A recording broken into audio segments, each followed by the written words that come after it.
আমল, এত দামি নিয়ামত, এত আল্লাহ বলেন ইমানের পরে যদি তোর কৌটা নেক আমলের কৌটা ভরপুর থাকে, হাসরের মাঠে নেক আমলের দরকার আছে নি মনে করেন?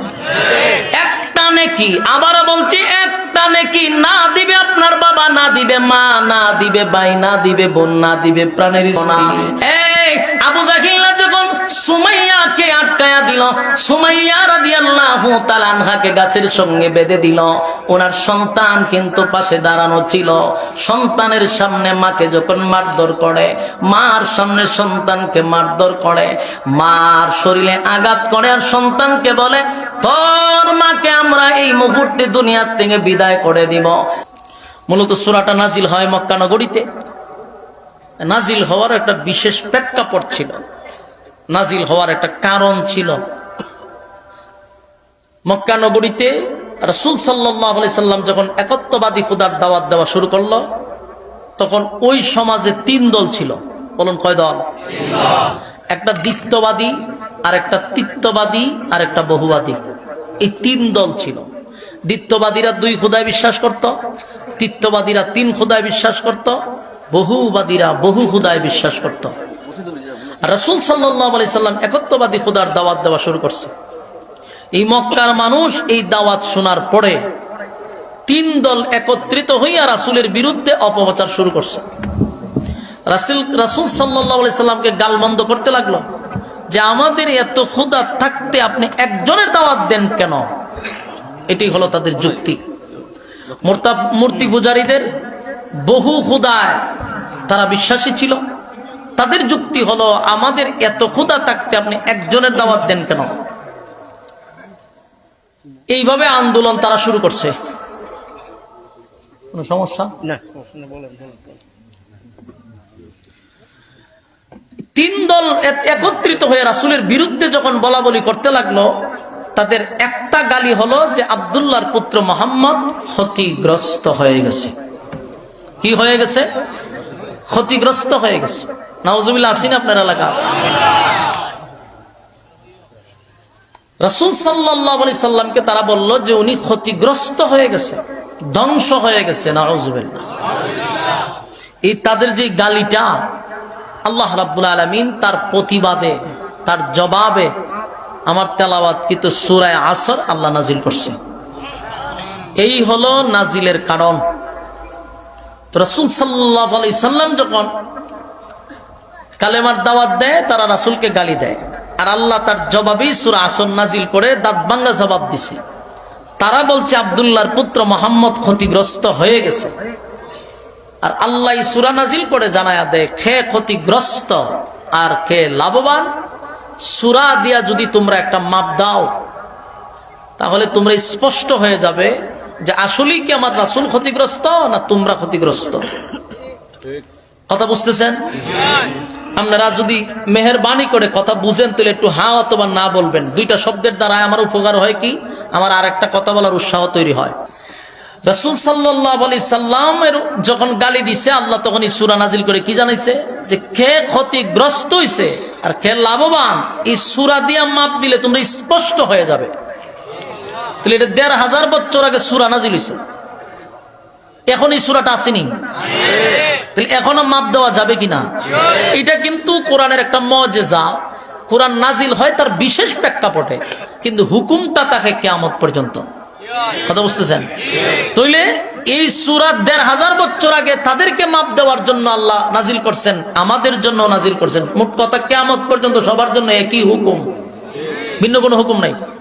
তাহলে আমরাও যদি স্টেজে বৈশা, ফ্যান্ডেলে বৈশা আজকে মাপ দিয়া দেখি, এখনো যদি মাপ দেই, এখানে বসে আপনি সিদ্ধান্ত নিতে পারবেন যে আসলে কি আপনি ক্ষতিগ্রস্ত না লাভবান। এখানে বসে আপনি বুঝতে পারবেন। শুধু আপনাকে মাপটা আমি শিখাই দিলেই বুঝতে পারবেন। পাবলিক যারা আছেন শুধু মাপটা শিখে যান, তাহলে আপনারা ফ্যান্ডেলের ভিতরে বসেই বুঝতে পারবেন যে আসলেই আমরা কি ক্ষতিগ্রস্ত না লাভবান। লাভবান পরে কইবেন, আগে আপনি হিসাব মিলাই দেখেন। হিসাব দিতেছি আমি। তো রাসূল সাল্লাল্লাহু আলাইহি সাল্লামকে তারা গালি দিছে, আল্লাহ সূরা আসর নাজিল করছে। নাজিল করে আল্লাহ ভূমিকা দিছে যে কে ক্ষতিগ্রস্ত কে লাভবান। সূরা দিয়া যদি মাপ দেন স্পষ্ট হয়ে যাবে। তাহলে আমরা মাপটা আগে শিখি।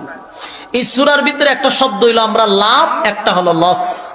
বলুন লাভ আর লস, এই দুইটা শব্দ আমরা পাই ব্যবসার ক্ষেত্রে, ঠিক না? ব্যবসা করতে গেলে লাভও আছে লসও আছে। তাহলে লাভ লস বুঝি ব্যবসার ক্ষেত্রে। আপনাদেরকে এটা দিয়ে আমি বুঝাইতে সুবিধা হবে। আল্লাহ বলেন গোটা পৃথিবী আমি বানাইছি মার্কেট, গোটা পৃথিবী একটা মার্কেট, আর আমরারে পাঠাইছে ব্যবসা করার জন্য। তো প্রত্যেকটা মানুষ ব্যবসার ক্ষেত্রে তার মেইন যে জিনিসটা দরকার এটা হলো পুঁজি। আপনার এলাকাতে কেউ ব্যবসা করেননি? করলে হাঁ কর না কা বলুন। এক নাম্বার দরকার কি? পুঁজি। পুঁজি হলো আমার মূল ধন। পুঁজি যদি ঠিক থাকে, যা আসবে মুনাফা, এটা হলো লাভ। যা আসবে এটা লাভ। আমার মূল পুঁজি ঠিক আছে, যা আসবে লাভ। কিন্তু আমার পুঁজিও গেল, মুনাফাও আসলো না, লাভ না লস? লস। এই যে মাশাআল্লাহ, আমার কথা বলতে সুবিধা হবে। আমার পুঁজি ফুল ঠিক আছে, যা আসতেছে সব লাভ, কিন্তু আমার পুঁজি সব শেষ, মুনাফাও আসলো না, এটা হয় ক্ষতিগ্রস্ত, লস। এখন আল্লাহ গোটা পৃথিবী বানাইছে একটা মার্কেট, আমরা বানাইছে ব্যবসার জন্য। আর ব্যবসা যেহেতু আমরা করব, আমাদের একটা পুঁজি দরকার। আল্লাহ বলেন প্রত্যেকটা মানুষকে আমি পুঁজি দিয়া পাঠাইছি। এই পুঁজিটার নাম হলো হায়াত। বলুন পুঁজির নাম কি? হায়াত। হায়াতটা হলো আমাদের পুঁজি। আর মুনাফা হলো নেক আমল। বলুন মুনাফা কি? নেক আমল হলো মুনাফা। আর পুঁজি হলো হায়াত। পৃথিবী হলো মার্কেট, আমরা হলাম ব্যবসায়ী। এখন আসুন, তাহলে আমরা তো ব্যবসা করার জন্য আসছি, নেক আমলের ব্যবসা করব। পুঁজি কি? হায়াত। এই সূরার শুরুতেই দেখবেন একটা কসম আছে। এই সূরার শুরুতে একটা কসম আছে, ওয়াল আসর, সময়ের কসম। কিসের কসম? সময়, কাল সবকিছু বোঝায়। কিন্তু তাফসীর কারকরা বলেন এই সময়টার ব্যাখ্যা করতে গিয়ে তারা বলছেন যেটা কোন সময়? সকলের একটাই বক্তব্য, এটা হলো আমাদের হায়াতের সময়। আমাদের কোন সময়? তার মানে আমাদের জীবন পুঁজির কসম করছে আল্লাহ। বলুন কিসের কসম? জীবন পুঁজির কসম করছে এই সূরার শুরুতে। খালি পয়েন্টগুলো একটা ইয়াদ রাখবেন, সামনে আলোচনা শুনতে সুবিধা হবে। তো এখানে শুরুতে একটা কসম আছে, কসমটা ইয়াদ রাখবেন। আল্লাহ রাব্বুল আলামিন বলেন ব্যবসা করার জন্য পাঠাইছি, মুনাফা হলো নেক আমল, পুঁজি হলো হায়াত। এখন গড়ে যদি আমরা বাঁচি, এটা গড় মিলান, সর্বোচ্চ যদি বাঁচি 60 বছর, গড়ে একটা হিসাব করেন 60 বছর। তো 60 বছর যদি বাঁচি, এখানে যাদের 30 বছর অলরেডি হয়ে গেছে, আমাদের যাদের 30 বছর, তাহলে আমরা বাঁচবো কয় বছর? 30 বছর। যাদের 40 বছর, বাঁচবেন কয় বছর? এখন 30 বছর যে আমার জীবন থেকে চলে গেল, এটা কি গেছে? পুঁজি গেছে। এটা কি গেছে? পুঁজি। পুঁজি আর কয় বছর আছে? তাহলে 30 বছর পুঁজি চলে গেল। এই 30 বছর যে গেল পুঁজি, এই পুঁজি দিয়া কতটুক আমরা নেক আমল অর্জন করলাম, মুনাফা কতটুকু আনলাম, হিসাব মিলায়া দেখেন তো আপনি কি আসলেই ব্যবসায় লাভবান না ক্ষতিগ্রস্ত?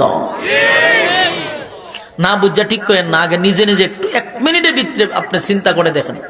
প্রত্যেকের বয়সটারে বাগ দেন, যে আমার যদি হয় 40, তাহলে আমি আছি 20 বছর। আমার যদি হয় 30 বছর, তা আছি 30 বছর। আমার যদি হয় 50 বছর, আছি 10 বছর। তাহলে 50 বছর যে আমার জীবন থেকে চলে গেল, এটা তো আমার পুঁজি গেল। তাহলে যেই পরিমাণ পুঁজি গেছে, এই পরিমাণ কি আমার মুনাফা আসছে? কথা হয় না দি? এই পরিমাণ কি নেক আমল আসছে? তাহলে হিসাব মিলে কি দেখা যায়? লাভ না লস? লস। এমন কোন একজন বুজুর্গ বলতে পারবে না, এমন কোন আল্লাহওয়ালা বলতে পারবে না, যার তাহাজ্জুদ কাজা নাই, এই ব্যক্তিও বলতে পারবে না যে তার জীবন পুঁজির ব্যবসা দিয়ে সে লাভবান হয়েছে। কথা হয় না? লাভবান কেউ স্বীকার করতে পারবে? কেউ স্বীকার করতে পারবে না যে আমি জীবন পুঁজির ব্যবসায় লাভবান। সবার হিসাব মিলায়া দেখা যায় আমরা ক্ষতিগ্রস্ত। বুঝতে পারছেন? মাপ বুঝছেন? এখন বাসাতে গিয়ে মাপ দিবেন যে আমার 30 বছর বাঁচবো, 30 বছর, 30 বছর যে আমার হায়াত গেল, মানে আমার পুঁজি গেল, তাহলে এই পুঁজি দিয়ে আমি কি পরিমাণ নেক আমল অর্জন করলাম। হিসাব মিলায়া দেখবেন নেক আমলের থেকে বদ আমল বেশি, তার মানে আপনি ক্ষতিগ্রস্ত। কথা হয় না? এখন আসুন সূরার শুরুতে আল্লাহ একটা কসম করছে। সূরার শুরুতে কসম কয়টা? কর্মসূচি আছে 4টা। বলুন কসম কয়টা? কর্মসূচি। আবার বলুন কসম কয়টা? কর্মসূচি 4টা। কসম একটা, কর্মসূচি 4টা। আল্লাহ এই শুরুতে একটা কসম করছে কিসের? জীবন পুঁজির কসম, সময়ের কসম, মানে আমাদের হায়াতের কসম। তাহলে এখন আসুন কসমটা কেন করলেন? আমরাও কসম করি, আমরা কসম করি না? কেন করি? কথার ওজন বাড়ানোর জন্য। বলুন আমরা কেন কসম করি? ওজন বাড়ানোর জন্য। যখন আমার কথা কেউ বিশ্বাস করে না, তখন আমরা কসমের আশ্রয় নিই, যে ভাই কসম করে কইলাম কথাটা এইভাবে। তখন মানুষ কয় এ কসম করছে, তখন তার কথার ওজনটা বেড়ে যায়। কিন্তু আমরার মানুষের এমন খাসলত, কসম কেউ গাড়ির কসম করে, আমার গাড়িটার কসম, কেউ বাড়ি থাকলে কয় বাড়ির কসম, কেউ বাচ্চা কাচ্চার কসম। এই সব কসম দিয়েও যদি বিশ্বাস না করে, শেষে বলে আমার মরা বাপের কসম। আসেনি? সিলেটও আছে। এই যে কসমগুলি করলাম, এগুলি জায়েজ আছে? আল্লাহর নাম ছাড়া কোনো কসম করা জায়েজ নেই। এখন আসুন, আমরা কিন্তু দামি জিনিসের কসমটাই করতে চাই। আমার কাছে গাড়ির দাম বেশি, গাড়ির কসম। আমার কাছে বাড়ির দাম বেশি, বাড়ির কসম। আমার কাছে বাচ্চা কাচ্চার দাম বেশি, বাচ্চা কাচ্চার কসম। বাপের দাম বেশি, বাপের কসম। মূলত কথাটার ওজন বাড়ানোর জন্য যত দামি জিনিস পারি সবগুলা কসম করি। ঠিক? জীবনে কেউ শুনছেন কসম করতে যে আমার জুতার কসম করছে? করবে না। কেন? এটার দাম নাই। জুতার কসম করলে কেউ বিশ্বাস করবে না, এই জন্য জুতার কসম করে না। সবচেয়ে দামি জিনিসের কসম। আল্লাহ যেহেতু কসম করছে, তো দামি জিনিসেরই কসম করছে। তো মালিক কেন কসম করলেন? মালিকের কথার তো এমনি দাম, এমনি ওজন, এরপরও কসম কেন করলেন? তার 1 নাম্বার কারণ হলো মানুষের খাসলতের কারণে। মানুষ কসম না করলে কথার গুরুত্ব দেয় না। আল্লাহ গুরুত্ব বুঝাইতে গিয়ে বললেন ওয়াল আসর, সময়ের কসম। এখন আসুন, কসম করার পরে যেই কথাটা বলছে, এই কথার দাম কম না বেশি? এমনি তো বললেই দাম আছে, আবার করছে কসম। কসমের পরে যে শব্দটি, এটির দাম আছে না নাই? কসম করলেনই তুই শব্দটার দাম বাড়ানোর জন্য। এখন আসুন, আল্লাহ কসম করার পরে যেই কথাটা বলছে, এটাই হলো আমাদের মূল উদ্দেশ্য। এটাই আমাদের ওজন দিতে হবে, বুঝতে হবে যে এই কথাটার কত দাম। আল্লাহ বলেন ওয়াল আসর, সময়ের কসম। এরপরে যে কসম, কসম করার পরে যে কথাটা বললেন ইন্নাল ইনসানা লাফি খুসর, আল্লাহ বলেন নিশ্চয়ই তোমরা ক্ষতিগ্রস্ত, নিশ্চয়ই মানুষ ক্ষতিগ্রস্ত। এখন আবার চিন্তা করেন, আল্লাহ করছে কসম, কসম কাইরা কয় মানুষ তোরা ক্ষতিগ্রস্ত। বাঁচার সুযোগ আর আসেনি? আমরা হিসাব মিলাইও দেখছি ক্ষতিগ্রস্ত, আর আল্লাহ কসম কাইরা কয় আমরা ক্ষতিগ্রস্ত। এখন এই ক্ষতিগ্রস্ত আল্লাহ কসম করে বলছে বাঁচার সুযোগ আসেনি? এখন বাঁচতে তো হবে, কথা কন্যা দি, বাঁচন লাগবো নি? যেহেতু আল্লাহ বারবার কসম করে বলছে তোরা ক্ষতিগ্রস্ত, হিসাব মিলাইও দেখছি ক্ষতিগ্রস্ত। এখন এই ক্ষতিগ্রস্ত হয়ে কবরে গেলে তো চলবে না, বাঁচা তো লাগবে। বাঁচার দরকার আসেনি মনে করেন? বাঁচতে গেলে কর্মসূচি 4টা। বলুন বাঁচতে গেলে কর্মসূচি কয়টা?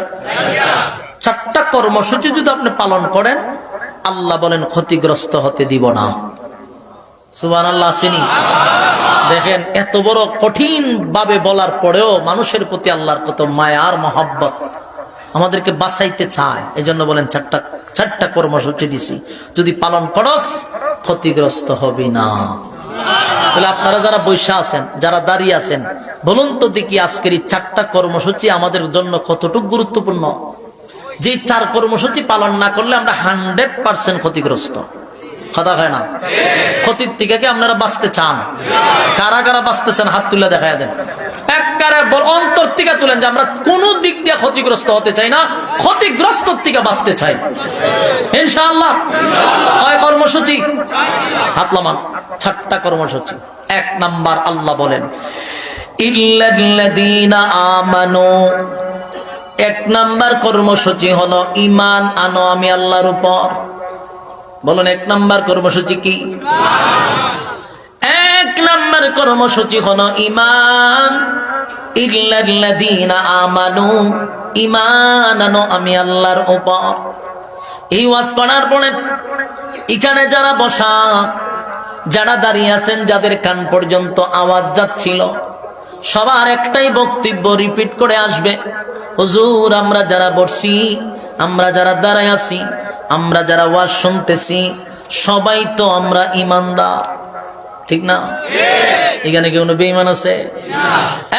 সবাই তো ইমানের দায়িত্ব নিয়ে এখানে আসছেন, ইমানের দাবি নিয়ে আপনারা এখানে আসছেন। একটাই দাবি, আমরা ইমানদার। কিন্তু আল্লাহ বলেন 4টা কর্মসূচির মধ্যে 1 নাম্বার কর্মসূচি হলো ঈমান। ইল্লাল্লাযীনা আমানু, ঈমান আনো আমি আল্লাহর উপর। তাহলে 1 নাম্বার কর্মসূচি হলো ঈমান। আমাদের সকলের দাবি হলো আমরা ইমানদার। যদি ইমানদার হয়েই থাকি তাহলে 1 নাম্বার কর্মসূচি কি আমরা পালন করছি? চিন্তার মধ্যে আছে কি, জি কইব না না কইব? আল্লাহ আল্লাহ আল্লাহ আল্লাহ। মুমিন সিংহের মানুষের মতো আপনার এই আচরণ করলে বহু দুঃখজনক ব্যাপার। আপনারা তো ওয়াজ শুনতে শুনতে আপনার অভ্যস্ত, তাহলে খুনানো ঠিক খুনানো বেঠিক এটা হওয়ার দরকার না। যুবক ভাই, প্রতিটা কথা যদি দিলের কান লাগায় শুনেন তাহলে বাড়িতে নিয়ে যেতে পারবেন। আল্লাহর কসম, একটা কথাও মন গড়া বলবো না, মন গড়া কোনোদিন কথা বলিও না। দিলের কান লাগায় শুনেন। 4টা কর্মসূচি আপনার যেমন দরকার আমারও দরকার। আপনিও যদি বিপদগ্রস্ত হন আমিও বিপদগ্রস্ত হব। রব্বি কারীম বলেন 4টা কর্মসূচি যদি বান্দা তুই পালন করস, ওয়াদা দিলাম আমি তোরে ক্ষতিগ্রস্ত হতে দিব না। 1 নাম্বার হলো ঈমান। ইল্লাল্লাযীনা আমানু, ঈমান আনো আমি আল্লাহর উপর। সবার একটাই দাবি, হুজুর 1 নাম্বার কর্মসূচি তো আমরা পালন করলাম, কারণ আমরা সকলেই ইমানদার, ঠিক নেই? আর জোরে সকলের একটা দাবি, আমরা ইমানদার। তাহলে তো আল্লাহর কর্মসূচির 1 নাম্বার কর্মসূচি আমরা পালন করছি। হ্যাঁ, জি হইতে কইবেন, আমিও জানতাম, কিন্তু বেজাল আছে, এত তাড়াতাড়ি আজ্ঞা লইতো না, সামনে কথা আছে। খুব দিলের কান লাগায় শুনবেন। যদি দিলের কান লাগায় না শুনেন তাহলে বোঝাবার মুশকিল। এখানে 4টা কর্মসূচির মধ্যে 1 নাম্বারটা সকলের দাবি আমরা পালন করছি, কিন্তু আসলে বিষয়টা এমন না। আল্লাহ তো আমাদেরকে উদ্দেশ্য করেই বারবার বলে ইল্লাল্লাযীনা আমানু, ঈমান আনো আমি আল্লাহর উপর। ঈমানদারকে ঈমানের দাওয়াত কিন্তু আল্লাহ দেয়। এই কোন বেঈমানকে আল্লাহ ঈমানের দাওয়াত দেয় না গো। ঈমানদারকে ঈমানের দাওয়াত দিল। কোরআনে বহু আয়াত দেখবেন, ইয়া আইয়ুহাল্লাযীনা আমানু শব্দ দ্বারা যতগুলা আয়াত আছে সবগুলার মধ্যে আল্লাহ দেখবেন শুধু ঈমানদারকে ডাকে। কারে ডাকে? ঈমানদারকে বলে ইয়া আইয়ুহাল্লাযীনা আমানুত্তাকুল্লাহা হাক্কা তুকাতিহ, হে ঈমানদারেরা আমি আল্লাহকে ভয় করো, ভয় করার মতো। বলুন এখানকে কোন বেঈমানরে ডাক দিছে? ঈমানদার কি বলে ঈমান আনো, ঈমানদার কি বলে আমাকে ভয় করো। ইয়া আইয়ুহাল্লাযীনা আমানু কু আনফুসাকুম ওয়া আহলিকুম নারা। এখানেও আল্লাহ বলেন হে ঈমানদাররা জাহান্নামের আগুন থেকে বাঁচাও, তোমার আহলকে জাহান্নামের আগুন থেকে বাঁচাও। এখানেও দেখা যায় ঈমানদার কি ওয়াজ করে, কথা হয় না? সব জায়গায় শুধু ঈমানদার কি ঈমানের দাওয়াত দেয় গো। ঈমানদার কি জাহান্নামের আগুন থেকে বাঁচার কথা বলে, ঈমানদার কি ভয় পাওয়ার কথা বলে, ঈমানদার কি ঈমানের দাওয়াত দেয়। ঘটনা বুঝলাম না, ঈমান আনার পর আল্লাহ কেন বারবার বারবার আমাদেরকে টার্গেট করে? বুঝার ব্যাপার আছে না নাই? এটা একটা এক্সাম্পল দিলে বুঝতে পারবেন, এক্সাম্পল দিলে বুঝতে পারবেন। মনে করেন ধরে নেন আমরা স্টেজে আছি 5 জন, হ্যাঁ, তো 5 জনের সাথে আমার খুব সুসম্পর্ক, আমি মহব্বত করি 5 জনকে, কিন্তু এই 5 জনের সাথে বসা অবস্থায় মনে করেন আমার মোবাইলটা হারাই গেছে। তখন প্যান্ডেলের মধ্যে এত মানুষ থাকতে আমি শুধু 5 জনকে উদ্দেশ্য করে বলতেছি, হে তোমাদের মধ্যে আমার মোবাইলটা কে নিছো? আমার কথাটা একটু বুঝছেন? তুমি 5 জন মনে মনে চিন্তা করো কিরি এত মানুষ প্যান্ডেলে হেরারে হুজুরে কয় না, 5 জনে তো সম্পর্কের মাঝখানে খালি হয়, 5 জনের মধ্যে মোবাইলটা কে নিছো? আমার কথাটা কি বুঝতেছেন? বারবার ঘুরাই কয় 5 জনের মধ্যে মোবাইল কে নিছো। তার মানে যিনি বলতেছেন তার টার্গেট হলো এই চুরিটা এর মধ্যে করছে, কথা হয় না? আল্লাহ এত ইমান আনার পরেও আল্লাহ ইমানদারকেই বলে, কোনো বেঈমানকে বলে না। খালি ইমানদার রেখো ইমান আন, তার মানে বোঝা গেল ইমানদারের ভিতরে ইমান চুর আছে। কথা হয় না? ইমানদারের মধ্যে ইমান চুর আছে, এই জন্য আল্লাহ ইমানদার কি বলে ইমান আন। বারবার হয় ইমানদার কি বলে ভয় কর, ইমানদার কি বলে জাহান্নামের আগুন থেকে বাঁচ। মূল ঘটনা কি বলে, ইমানদারের মধ্যেই সমস্যা আছে। জ্বর যে উঠে আমাদের শরীরে, তখন একটা মেশিন আছে, এটা লম্বা কলমের মতো, এটা এখানে ঢোকায় কতক্ষণ ঠান্ডা বাইর করে, বাইর করে 102 103, এই যে বলে এটা থার্মোমিটার। কথা কই না দি? তাহলে জ্বর মাফার একটা মেশিন আছে, কিন্তু ইমান মাফার তো মেশিন নাই।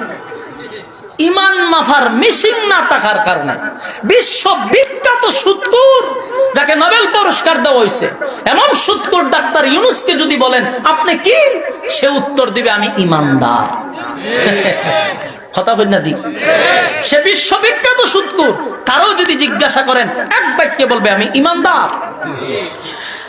জাহাঙ্গীরনগর বিশ্ববিদ্যালয়ে 100 দর্শনের সেঞ্চুরি করে মিষ্টি বিতরণ করছে এমন কুলাঙ্গার কেউ যদি আপনি জিজ্ঞাসা করেন আপনি কি, বলবেন ইমানদার। কথা হয় না? বছরে মাত্র 2 বার নামাজ পড়ে, ঈদের নামাজ 2 ঈদে, এছাড়া সারা বছরে কোনদিন পশ্চিম দিকে উসুটকায়ও পড়ে না এমন ব্যক্তিকে যদি জিজ্ঞাসা করেন আপনি কি, বলবেন আমি ইমানদার। গুম, হত্যা, দর্শন, মানুষ খুন করা, টেন্ডারবাজি করা, চাঁদাবাজি করা, লম্পটবাজি করা এমন বদমাশকে যদি জিজ্ঞাসা করেন আপনি কি, উত্তর দিবে আমি ইমানদার। বাস্তব না বাস্তব? আবার একজন মানুষ 5 ওয়াক্ত নামাজ পড়ে, তাহাজ্জুদ পড়ে, আল্লাহ ওয়ালাদের সহবতে যায় এমন ব্যক্তিকেও যদি জিজ্ঞাসা করেন আপনি কি, সেরও দাবি ইমানদার। বেঈমানেরও দাবি ইমানদার, ইমানদারের দাবিও ইমানদার। তাহলে সবাই একই স্লোগান দিচ্ছি আমরা ইমানদার, কিন্তু এই ইমানদারের মাঝখানে যে ইমান চুর আছে এটা আমাদের জানা নাই। জানে কে? এই জন্য আল্লাহ বারবার ইমানদারকেই ইমানের দাওয়াত দেয়। কথা স্পষ্ট না অস্পষ্ট? স্পষ্ট বোঝার জন্য বলছি, আমাদের মধ্যে গন্ডগোল আছে। বাস্তব না বাস্তব? আল্লাহ রাসূল বলেন এমন একটা যুগ আসবে যেই সময়টায় মানুষ ঘর থেকে সকালবেলা বাহির হবে ইমান নিয়া, বিকাল বেলা ঘরে ঢুকবে বেঈমান হইয়া। এটা কোন জামানা জানেন? 2024 সালের জামানা। এটা পরে নাই, এখনই চলতেছে। ঘর থেকে বাইরেছে বেচারা বিসমিল্লাহ কইরা ইমানদার হইয়া, ঘরে ফিরছে বেঈমান হইয়া। বাস্তব না বাস্তব? আপনার এলাকা তো ইলেকশন শুরু হয়েছে নি, জমজমাট ইলেকশন শুরু হয়েছে। জিনা বলে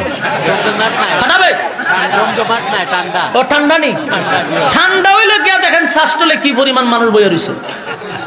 শ্বাসটলে মানুষ আসেনি, দেখবেন পুরা শ্বাসটলে ভরপুর, মানে পুরা চেয়ার বুকিং, কিন্তু সব কিন্তু এই চাওয়ালার কাস্টমার না, হুদুদি বইয়া রয়েছে।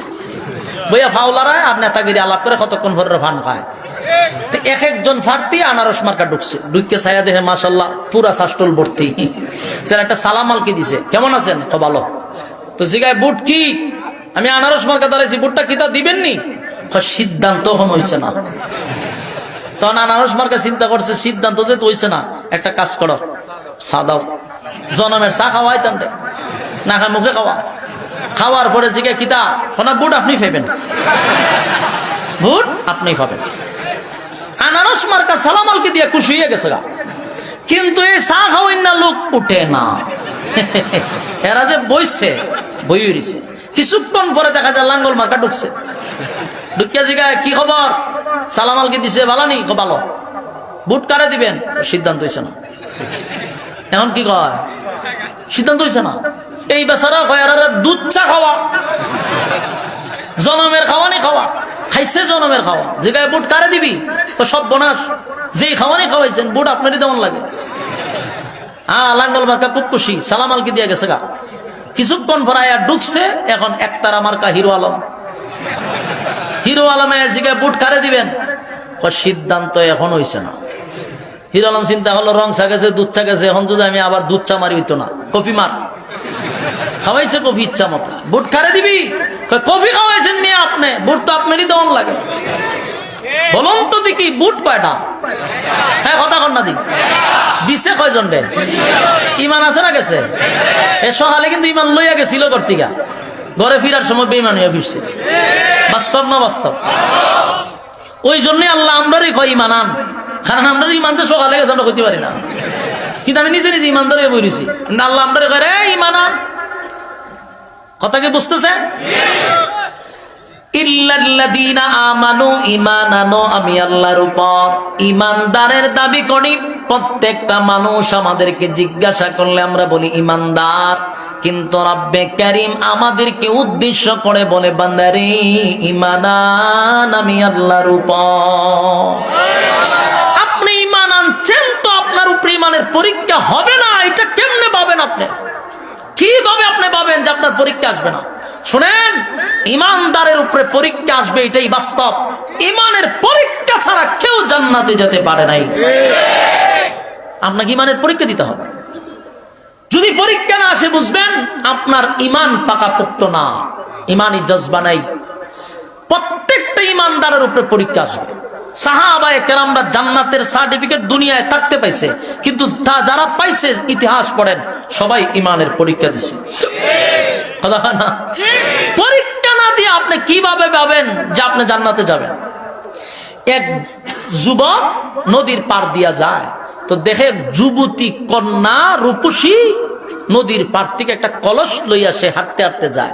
এখন এই মহিলার দিকে মারিত পেলে আহারে কপালের ঘরের কপাল, আমি যদি কলসটা হইতাম তাও তো ভালো আছে। কথা বুঝতেছে না? এই মাইয়া যখন নদীর পার থেকে উঠছে কলস এখানে নিয়া, তো হ্যাঁ মাটির তা হয় আর কলসটাই যদি আল্লাহ মানে বানাই দিত তাও তো মাইয়ার কুলে উঠতে পারতাম। চিন্তা করে এর মনের মানসিকতা। তখন মনে করে নাকি ধৈরা নেন, এটা কোনো কিতাব নাই, এক্সাম্পল দেওয়ার জন্য বুঝাইতেছি। মনে করেন কলসের জবান আল্লাহ খুলে দিল, তখন কলসে তারে বলবে যে তুই যে আমার এই মহিলার কুলে দিকে তুই আফসোস করতেছিস, ইটা ভাই মানিস না যে আমি এমনি এমনি কুলে এসে পড়ছি। বহু পরীক্ষায় উত্তীর্ণ হয়ে আমি তার কুলাইয়া উঠছি। আমিও যে কুলাইছি এমনি না, আমার উপরে বহু জোর তুফান গেছে। প্রথম আমার জমির থেকে মাটি খাইতে আনছে, আইনে আমার মাটির ফালাইছে, ফালাই ইচ্ছা মতো আমার ফারাইছে। তখন চিন্তা করলাম যে আইসু বাংলা যেইভাবে ফারাইতেছে আমার জিন্দিগি কেন শেষ। আচ্ছা শাস্তি মনে কেন শেষ? কতক্ষণ করে ফাইরা দিয়ে পানি ডালে, পানি ঢেলে আবার এক দূর ইচ্ছা মতো উড়াইছে আমারে। উড়াইতে উড়াইতে শেষ পর্যন্ত চিন্তা করলাম যাক উড়ানি তো শেষ হয়েছে, এখন জানি কি করে। দেখি না আবার টুকরিতে পড়ছে, বইরা আমারে নিয়ে গেছে আরেক জায়গায়। হি কেন নিয়ে মিশিং এর ভিতরে ঢুকাইছে। ইয়া মামুদি কেন ঢুকাইছে, আমার ইচ্ছা মতে আবার খেচ্ছে। এটার ইচ্ছা মতে এমন ফিনিশিং আমার করছে, আমার আড্ডি মাড্ডি গুড়া মোড়া করে মাটি হয়ে আমার জিন্দিগির কাম শেষ করে দিচ্ছে। যাই মিশিং এর ভিতর থেকে এই অত্যাচার সহ্য করে বাইরিলাম, ভাবছি যখন মনে জানটা পাচ্ছে কোথায় এখনো বাঁচে না। আবার আমার উঠাই নিছে আরেক জায়গা নিয়ে, এখন আমার মন মতো তৈরি করে, এমন ভাবে তৈরি করতেছে আমার শরীর সিফা দিয়া দিয়া আমার ইচ্ছা মতো রবারের মতো টানতেছে। ঠাইনা আমারে খলস বানাইছে, ভাঙ্গে গেলে আবার বানায়, আবার করে আবার বানায়। এরকম করতে করতে অনেকগুলা কলস বানায় আমরা রুদ্রে দিছে। জনমের তাপ সহ্য করছি, চিন্তা করলাম রুদ্রের তাপ মনে এই শেষ, আর মনে রুদ্রের তাপ আসবে না। কিছুক্ষণ পরে দেখা যায় এখানেই শেষ না, এরপরে না ঢুকাইছে জাহান্নামের ভিতরে, আগুনের ভিতরে ঢুকাই ইচ্ছা মতে আমার লাল করছে, লাল খইরা। এরপরে আমার আবার শুকানি দিছে, এরপরে আমার ইচ্ছা মতে রঙের মতো দিয়া সাজাইছে, জনমের সাজানি সাজাইয়ার পরে আবার ইচ্ছা মতে আমার ভাষায় ইচ্ছা মতে তাপাইছে। তাপায়নি, ইচ্ছা মতে তাপায়, তাপায় দেখে কোনো সমস্যা আছে না, গারো দুইয়ের ইচ্ছা মতো তাপাইছে। তাপাইয়া আমার নির্বাচিত কইরা পরে বাজারও নিচ্ছে। বাজার থেকে আমার এই মহিলা কিনা আনছে, আইনা নদীর ভিতরে গারো দুইটা আবার পানি ঢুকাইছে, ঢুকাইয়াতে কুলো লইছে। এত সহজে কি কুলো উঠছি? বহু পরীক্ষা দিয়া কুলো উঠছে। আর তুই মাথার তাফা দিয়া খস যে আমি যদি কলস হইতাম বালা আছেন, তুই পরীক্ষা না দিও। বোঝা গেল একটা কলস একটা মহিলার কুলে উঠছে বহু পরীক্ষা দিয়া, কথা হয় না? আর তুমি আর আমি ইমানদারের দাবি করি, ঠিক হই ইমানের দাবি করি আমরা জান্নাতে যাবো, এটা ভাবি কিভাবে? প্রত্যেকটা ইমানদারকে বহু গাড়ে পরীক্ষায় উত্তীর্ণ হতে হবে। পরীক্ষা ছাড়া কোনো ভাবেই সম্ভব না, কথা কোন ঠিক? ইল্লাল্লাযী ইল্লাল্লাযীনা আমানু, ঈমান আনো আমি আল্লাহর উপর। আর সবচেয়ে দামি জিনিসের নাম হলো ঈমান। বলুন সবচেয়ে দামি জিনিসের নাম কি? ঈমান। এত দামি ঈমান, এত দামি, এত দামি ঈমানটার এত দাম, ঈমানটার এত দাম। এই জন্য ঈমানের ব্যাপারে কোনো ধরনের ছাড় নাই। জীবনের সব দিয়া দিব, কিন্তু ঈমানটা দিব না। কথা খায় না? ঈমান রাখতে গিয়া ঝড় আসতে পারে, তুফান আসতে পারে, ঘূর্ণিঝড় আসতে পারে, বিভিন্ন জায়গা থেকে হুমকি ধমকি আসতে পারে। সব কিছুর মোকাবেলায় ঈমান দিব না, জীবন দিব, ঈমান দিব না।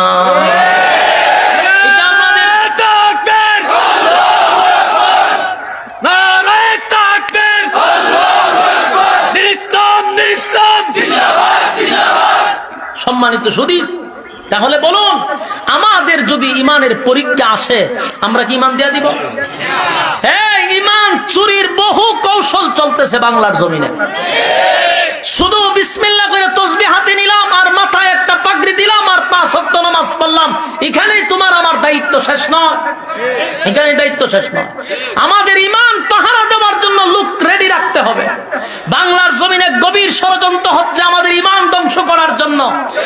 আমরা যারা ইয়ং আছি, অথবা আমরা একটা পর্যায়ে গেছি বালেগের পর থেকে, আমাদের ঈমান ধ্বংস করা হয়তোবা খুব কঠিন ব্যাপার, কিন্তু আগামী প্রজন্মকে পঙ্গু বানানোর জন্য গভীর ষড়যন্ত্র চলতেছে। আপনারা শিক্ষা ব্যবস্থা বলেন, আমার সন্তান আপনার সন্তান আগামীতে যে নাস্তিক হবে, এর মধ্যে কোনো সন্দেহ নাই। তাহলে ঈমান চুট ঢুকছে কিনা? আপনার সন্তান আপনার আমানত, সুতরাং আপনার সন্তানকে জাহান্নাম থেকে বাঁচানো এটা আপনার দায়িত্ব, আপনার ফরজ। এই জন্য প্রাথমিক শিক্ষা অন্তত পক্ষে মাদ্রাসায় দেওয়া দরকার। স্কুলে গিয়ে আপনি কলেজে পড়ে, ভার্সিটিতে পড়ে আপনি মাস্টার বানান, ইঞ্জিনিয়ার বানান, ডাক্তার বানান, ব্যারিস্টার বানান, যা মনে চায় তা বানান, কোনো অসুবিধা নাই। কিন্তু প্রাথমিক শিক্ষা আপনার সন্তানকে মাদ্রাসায় পড়ান। আল্লাহর কসম, না হয় আগামী প্রজন্ম নাস্তিক হবে, এর মধ্যে কোনো সন্দেহ নাই। আমরা ছোটবেলায় স্কুলে পড়ছি, আমরা সেখানে উমর রাদিয়াল্লাহু তাআলা আনহুর জীবনী পাইছি, হ্যাঁ, হযরত আবু বকর রাদিয়াল্লাহু তাআলা আনহুর জীবনী পাইছি, উসমান রাদিয়াল্লাহু তাআলা আনহুর জীবনী পাইছি। যারা কলেজে পড়ছেন তারাও জানেন, বিভিন্ন ইসলামিক ইতিহাস আপনারা পড়ছেন। 2018 সাল 24 সাল পর্যন্ত কোন কলেজ ভার্সিটির ছাত্ররা বলতে পারবে ইসলামিক কোন ইতিহাস কোন স্কুল কলেজ আছে? সব উঠায়া দিছে, সব উঠায়া দিছে। আগামী প্রজন্ম নাস্তিক বানাইতে চায়, আছে দারুইনের যত সমস্যা সব স্কুল কলেজে ঢুকাইয়া দিছে।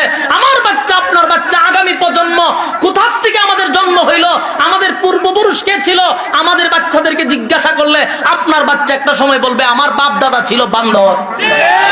কি ছিল? বান্দর। আপনার সন্তান আপনারা শোনাবে। এজন্য সাবধান, 96% মুসলমানের দেশে গভীর ষড়যন্ত্র চলছে আপনার আমার বাচ্চাদেরকে ঈমান হারা করে আমাদেরকে বেঈমান বানানোর জন্য পার্শ্ববর্তী দেশের দাদার দেশের শিক্ষা ব্যবস্থা চালু করে দিয়েছে। সাবধান, সাবধান। প্রাথমিক শিক্ষা নিয়ত করে মাদ্রাসায় পড়াবেন। হ্যাঁ, খাতাকল কোথায় পড়াবেন?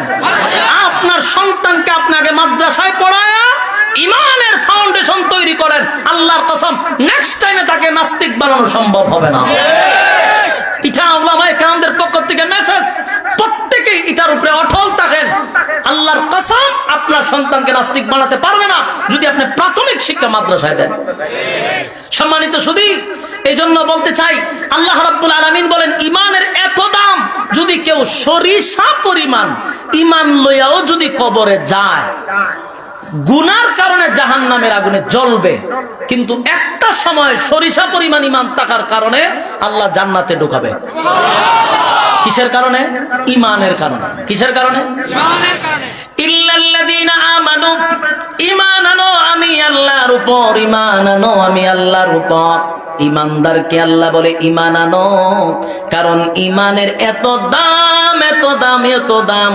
যদি কারো ঈমান থাকে, ঈমানটা যদি আপনার ভিতরে থাকে, গুনাহ যদি সাগর পরিমাণ হয়, এই গুনাহ যদি সাগরের ফেনা পরিমাণ হয় রে, গুনাহ যদি পাহাড় পরিমাণও হয়, বান্দা যদি একটা সময় গুনার উপরে লজ্জিত হয়ে যায়, আর বান্দা যদি বুঝতে পারে আল্লাহ আমি সাগরের পেনা পরিমাণ গুনাহ করে ফেলেছি, পাহাড় পরিমাণ গুনাহ করে ফেলেছি, আল্লাহ আমার গুনাহ যদি আমার মা বাবা দেখে গো, সন্তান বলে কোনোদিন স্বীকার করবে না, আল্লাহ আমার গুনাহ যদি আমার প্রতিবেশী জানে আমার ইজ্জত করবে না, আমার বাচ্চা কাচ্চা যদি আমার গুনাহ জানে আমারে আব্বা বলে ডাক দিবে না, এই মানুষটা যদি গুনার উপরে লজ্জিত হইয়া নুজুলে রহমতের সময় তামাম জিন্দেগির গুনার উপরে লজ্জিত হয়ে যায়, আর চোখের পানিগুলো ছেড়ে দিয়া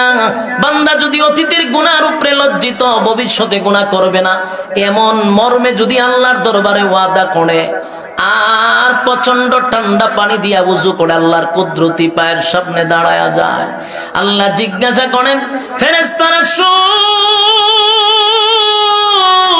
আমার বান্দা কেন কান্দে গো? ফেরেশতারা বলে মালিক আপনার বান্দা জাহান্নামের ভয়ে কান্দে। আমার আল্লাহ জিগায় বান্দা কি জাহান্নাম দেখছে? না মালিক জাহান্নাম দেখে নাই। তাহলে কেন কান্দে? আল্লাহ জান্নাতের আশায় কান্দে। বান্দা কি জান্নাত দেখছে? না মালিক জান্নাত দেখে নাই, জাহান্নামও দেখে নাই, জান্নাতও দেখে নাই, বান্দা কেন কান্দে রে? আল্লাহ ফেরেশতারা বলবে মালিক ওয়াজ মাহফিলে যাওয়ার পরে উলামায়ে কেরামদের জবান থেকে জান্নাতের জাহান্নামের বয়ান শোনার পরে সিদ্ধান্ত নিছে আর কোনোদিন গুনাহ করবে না, আর কোনোদিন নাফরমানি করবে না। এই মর্মে অতীতের গুনার উপরে বান্দা লজ্জিত, ভবিষ্যতে গুনার উপরে আল্লাহ আপনার দরবারে মাফ চায়, ভবিষ্যতে গুনাহ করবে না। আমার মালিক বলেন ফেরেশতারা শুন বান্দা গভীর রজনীতে নুজুলে রহমতের সময় আমি আল্লাহর দরবারে চোখের পানি ছেড়ে দিয়া কান্দে। আমি তোদেরকে সাক্ষী রেখে ওয়াদা দিলাম বান্দার সব গুনাহ মাফ করে দিলাম। বান্দারে স্পষ্ট জানায়া দে অতীতের সব গুনাহ মাফ করে আমি আমার বান্দারে মহব্বতের বান্দা বানায়া দিলাম। কিন্তু শর্ত হলো ঈমান। ঈমান যদি থাকে গো জিন্দেগির গুনাহ তো মাফ হয়ে যাবে তওবার কারণে। যদি ঈমান না থাকে মক্কায় গিয়া দোয়া করলে কাম হইব? কথা হয় না। মদিনায় গিয়া কাটলে কাম হবে? তাহলে এক নাম্বার হলো ঈমান। ঈমান রাখা অবস্থায়, ঈমান থাকা অবস্থায় যদি কোনো মানুষ অবিচল করে, আল্লাহ বলেন পরীক্ষা তো আসবেই, বান্দা উত্তীর্ণ হতে হবে। এমন কি হতে পারে ঈমানের জন্য জীবনও দিতে হবে। ঈমান রক্ষার্থে প্রয়োজনে আমার জীবনের সব ছেড়ে দিতে হবে, এরপরেও ঈমান টিকায়া রাখতে হবে। জীবন দিয়া দিব, ঈমান দিব না, ঈমান দিব না। এই আবু জাহিল যখন সুমাইয়াকে আটকায়া দিল, সুমাইয়া রাদিয়াল্লাহু তাআলা আনহাকে গাছের সঙ্গে বেঁধে দিল, ওনার সন্তান কিন্তু পাশে দাঁড়ানো ছিল।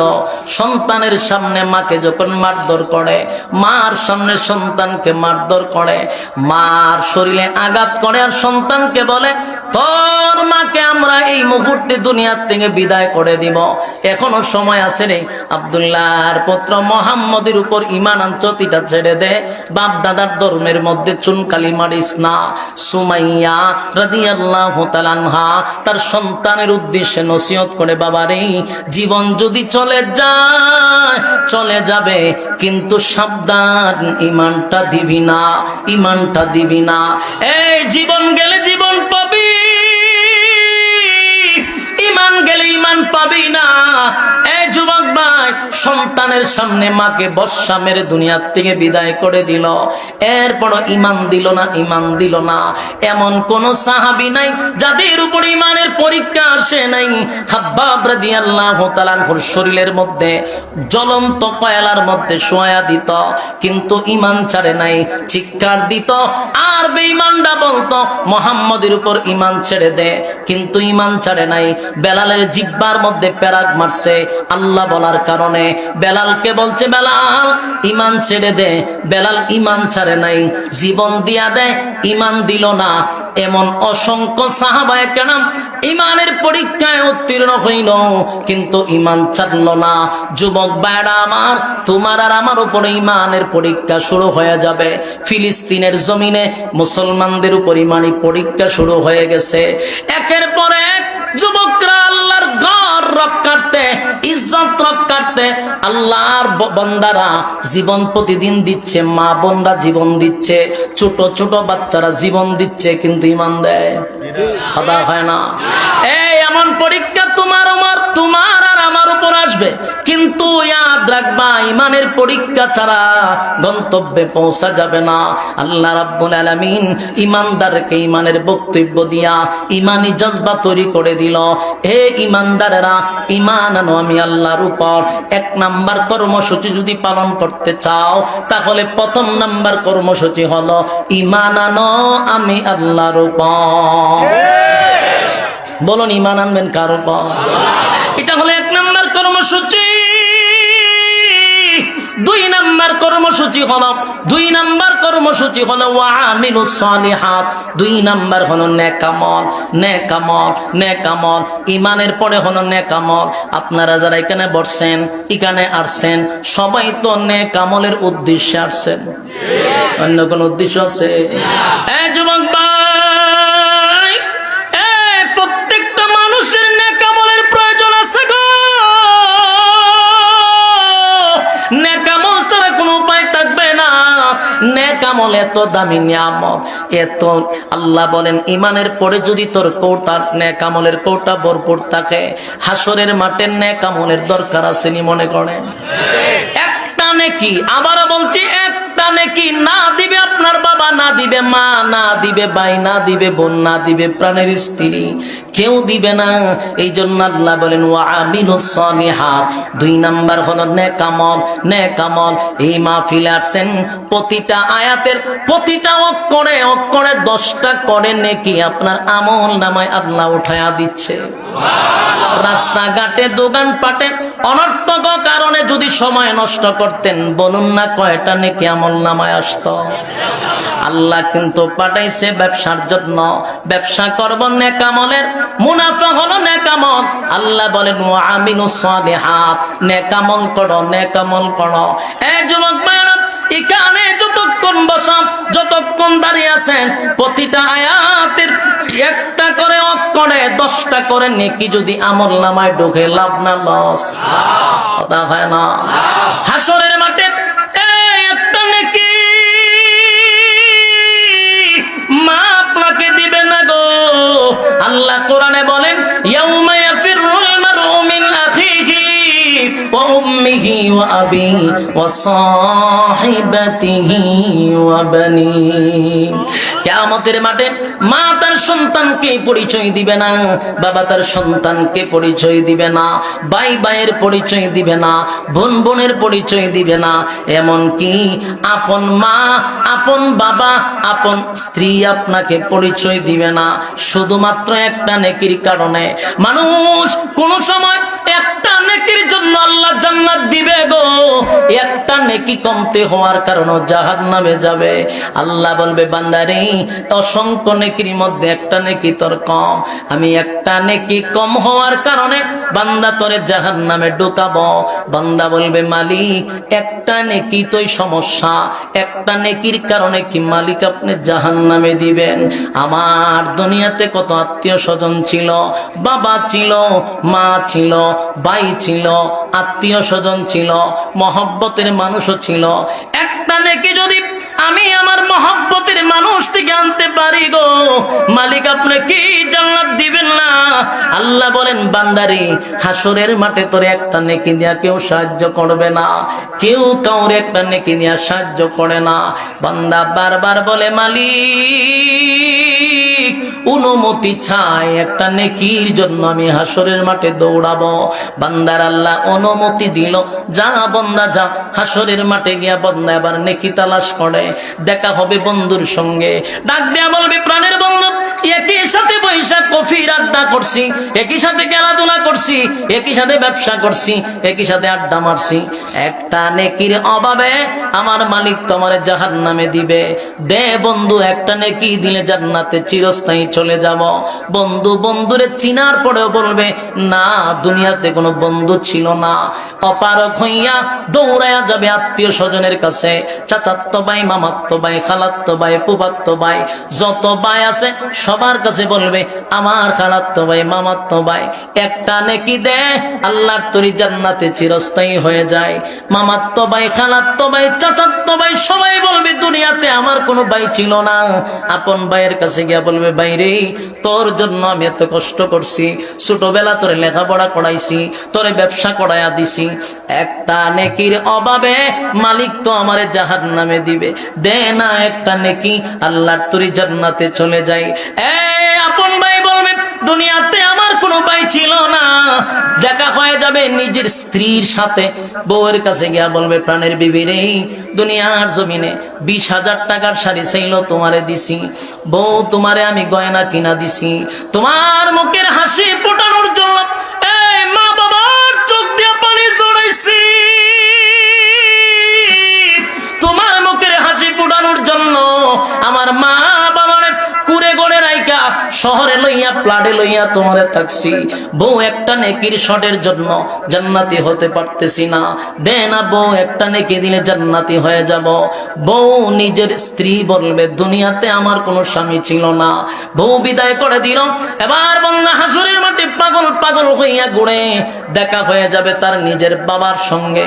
ডাক দেয়া বলবে, বাবা গো, আমি তো একটা নেকির জন্য বড় টেকায় পড়ে গেছি, যেহেতু আপনাকে পেয়ে গেছি।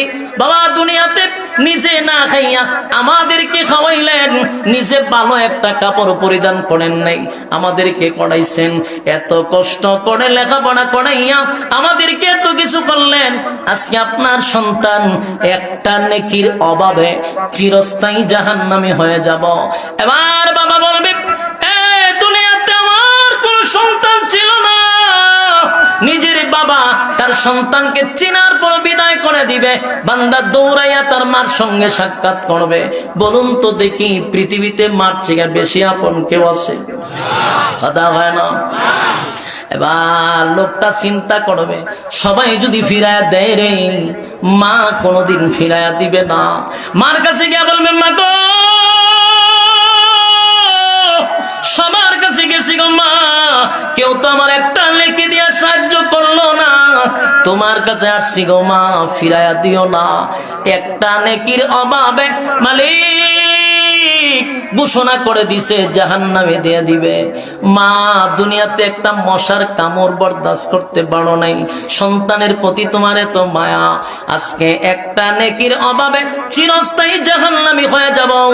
মা তার সন্তানকে ভালো ভালো ভালো করে চিনবে, এরপরও চিন্তা করবে, পরিচয় যদি দেই রে, একটা নেকি যদি সন্তান আমার কাছে চায়, আমি আবার একটা নেকির জন্য কার কাছে যাব? এই জন্য চিনার পরেও বলবে, দুনিয়াতে আমার কোনো স্বামী ছিল না, দুনিয়াতে কোনো সন্তান ছিল না, দুনিয়াতে আমার বিয়াই হয় নাই। চিনার পরেও বলবে না, চিনার বান করবে।